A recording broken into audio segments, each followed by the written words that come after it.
കോൺഗ്രസ് പാർട്ടിയെയും അതിന്റെ നേതാക്കളെയും വിമർശിക്കാൻ നിനക്കാരാണ് അവകാശം തന്നത്? നിനക്ക് എന്ത് അധികാരമാണുള്ളത് എന്നും ചോദിച്ചുകൊണ്ട് എന്റെ മെസ്സഞ്ചറിൽ ദിവസവും ഒരുപാട് മെസ്സേജുകൾ വരുന്നുണ്ട്. അതിൽ നല്ല തെറി പറയുന്ന ആളുകളും ഉണ്ട് കേട്ടോ.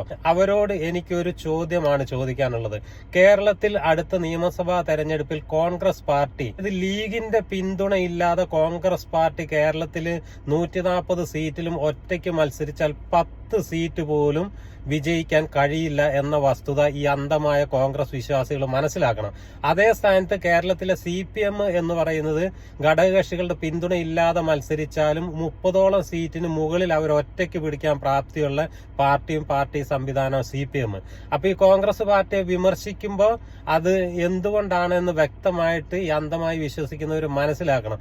ഇപ്പൊ തന്നെ KPCC പുനഃസംഘടിപ്പിച്ചു 59 ജനറൽ സെക്രട്ടറിമാര്. ഒന്ന് ആലോചിച്ച് നോക്ക്, കേരളത്തിൽ CPM-ന് ഒരു ജനറൽ സെക്രട്ടറി ഉള്ളൂ, BJPക്ക് 4 ജനറൽ സെക്രട്ടറിമാരേ ഉള്ളൂ, കോൺഗ്രസിന് 59 ജനറൽ സെക്രട്ടറിമാര്. പണ്ട് കാരണവന്മാര് പറയുന്ന പോലെ കണ്ട അണ്ടനെ അടകോടനെ എല്ലാം കമ്മിറ്റിയിൽ കയറ്റിയിട്ട് ഇത് ഈ എണ്ണം കൂട്ടിയിട്ട് കാര്യമില്ല.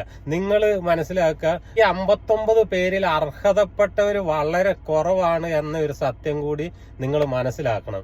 ഈ ഒരു ജില്ലയിൽ നിന്ന് 4-5 ഭാരവാഹികളെ കയറ്റിയിട്ട് കാര്യമില്ല. അതിലും അർഹതപ്പെട്ടവർ പുറത്തു നിൽക്കുന്നുണ്ട്. ഈ അർഹതയില്ലാത്തവരെ ഭാരവാഹിയാക്കി കഴിഞ്ഞാൽ അടുത്ത തെരഞ്ഞെടുപ്പിൽ അർഹതപ്പെട്ടവരൊക്കെ റിബലായിട്ടൊക്കെ മത്സരിക്കുകയും എതിരെ പ്രവർത്തിക്കുകയും ചെയ്ത് പാർട്ടിക്ക് വലിയ ക്ഷീണം പറ്റും. അതുപോലെ തന്നെ എന്നെ വിമർശിക്കുന്നവരോട് ഒരു കാര്യം കൂടി പറയാം. അടുത്ത തെരഞ്ഞെടുപ്പിൽ കോൺഗ്രസിന് ഭരണം കിട്ടിയില്ലെങ്കിൽ ലീഗ് ഇനി കോൺഗ്രസിന്റെ കൂടെ ഉണ്ടാവില്ല. ലീഗ് UDF വിട്ടു പോയി കഴിഞ്ഞാലുണ്ടല്ലോ പിന്നെ ചിത്രത്തിൽ പോലും കോൺഗ്രസ് പാർട്ടി കേരളത്തിൽ ഉണ്ടാവില്ല എന്ന സത്യം കൂടി നിങ്ങൾ മനസ്സിലാക്കണം. ലോകത്തിലെ ഏറ്റവും വലിയ മതേതര ജനാധിപത്യ പാർട്ടിയാണ് കോൺഗ്രസ് എന്ന് പലരും പറയുന്ന ഞാൻ ഇന്നും കൂടെ വാർത്തയിൽ കണ്ടതാ. ഈ മതേതര ജനാധിപത്യ പാർട്ടി ഇന്ത്യയിൽ തന്നെ 1-2 സംസ്ഥാനത്ത് മാത്രമേ ഉള്ളൂ. ഇപ്പൊ അതിന്റെ അവസ്ഥ എന്താ? കേരളത്തിൽ അടുത്ത തെരഞ്ഞെടുപ്പിൽ ഇനിയിപ്പോ ഈ ഭാരവാഹികളൊക്കെ അഭിപ്രായ വ്യത്യാസമുള്ളവർ കുറെ പേര് ടെമ്പോ കമ്മിറ്റി ഉണ്ടാക്കിയപ്പോൾ പ്രതിപക്ഷ നേതാവ് അതുപോലെ തന്നെ മറ്റ് കോൺഗ്രസിന്റെ പ്രമുഖ നേതാക്കളൊക്കെ വിയോജിപ്പും അഭിപ്രായ വ്യത്യാസവും ഒക്കെ പറഞ്ഞിട്ടുണ്ട്. അത് അടുത്ത തെരഞ്ഞെടുപ്പിൽ എങ്ങനെ പ്രതിഫലിക്കുമെന്ന് നമുക്ക് കണ്ടു തന്നെ അറിയേണ്ടി വരും. യൂത്ത് കോൺഗ്രസിന്റെ പുതിയ സംസ്ഥാന അധ്യക്ഷനെ പ്രഖ്യാപിച്ചു.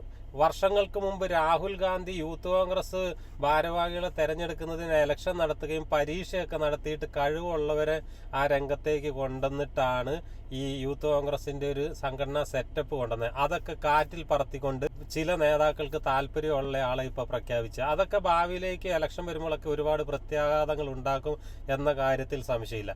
പിന്നെ മതേതര പാർട്ടിയാണ് കോൺഗ്രസ് എന്ന് കോൺഗ്രസിന്റെ ചില ആളുകൾ പറയുന്നത്. എന്ത് മതേതര പാർട്ടി? കോൺഗ്രസ് ആണ് ഈ കേരളത്തിലെ ഇന്ത്യയിലെ ഏറ്റവും വലിയ വർഗീയ പാർട്ടി എന്നാണ്